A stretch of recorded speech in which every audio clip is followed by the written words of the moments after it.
మీరు లిఫ్ట్ ఎక్కుతున్నారా? అయితే be careful. అవి సెకండ్స్ లో గమ్యానికి చేర్చుతాయి అనుకుంటే నూరేళ్ల ఆయుష్ని తుంచేస్తున్నాయి.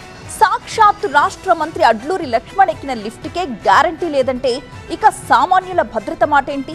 చిన్నారుల్ని బలి తీసుకుంటున్న ఈ వరుస ప్రమాదాలకు బాధ్యులు ఎవరు? అసలు మనం ఎక్కే లిఫ్ట్లు ఎంతవరకు సేఫ్? ఇటీవల వరుసగా జరుగుతున్న లిఫ్ట్ ప్రమాదాలు ఆందోళన కలిగిస్తున్నాయి.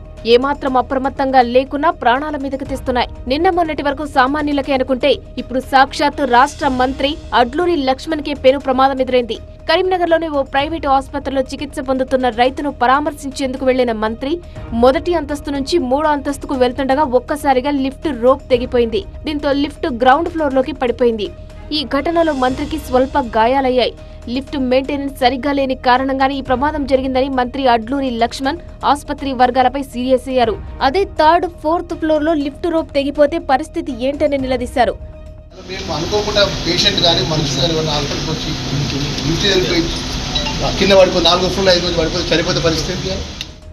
మరోవైపు గచ్చిబౌలి గౌలిదొడ్డిలోని మహి ఉమెన్స్ పీజీ హాస్టల్లో లిఫ్ట్లో ఇరుక్కుని ఓ 5 ఏళ్ల చిన్నారి చనిపోయింది. పీజీ హాస్టల్లో వంట చేసే దంపతుల కుమార్తె సరదాగా లిఫ్ట్ ఎక్కింది. గ్రౌండ్ ఫ్లోర్ నుంచి 5వ అంతస్తుకు వెళ్తుండగా ప్రమాదవశాత్తు తల లిఫ్ట్ మధ్యలో ఇరుక్కుపోయింది. కళ్ల ముందే చిన్నారి తల నుజ్జునుజ్జైన దృశ్యం అందరినీ కలిచివేసింది. ఇవే కావు, కేవలం ఈ మే నెలలోనే తెలుగు రాష్ట్రాలు వరుస ఘటనలు చోటు చేసుకున్నాయి. ఇటీవల సంగారెడ్డి జిల్లా రామచంద్రారెడ్డి నగర్ కాలనీలో లిఫ్ట్లో ఇరుక్కొని గిరివర్ధన్ అనే 4 ఏళ్ల బాలుడు ప్రాణాలు కోల్పోయాడు. ఆడుకుంటూ వెళ్లిన బాలుడు ప్రమాదవశాత్తు లిఫ్టులో ఇరుక్కొని మృతి చెందాడు. ఈ నెల 1న ఆర్మూర్లోని ఓ షాపింగ్ మాల్లో కూడా గంటపాటు పిల్లలు లిఫ్ట్లో ఇరుక్కుపోయి ఊపిరాడక అల్లాడిపోయారు. తల్లిదండ్రులతో కలిసి షాపింగ్ కు వచ్చిన పిల్లలు సరదాగా లిఫ్ట్ ఎక్కగా అది మధ్యలోనే ఆగిపోయింది. దీంతో పేరెంట్స్ వెంటనే సిబ్బందిని అలర్ట్ చేశారు.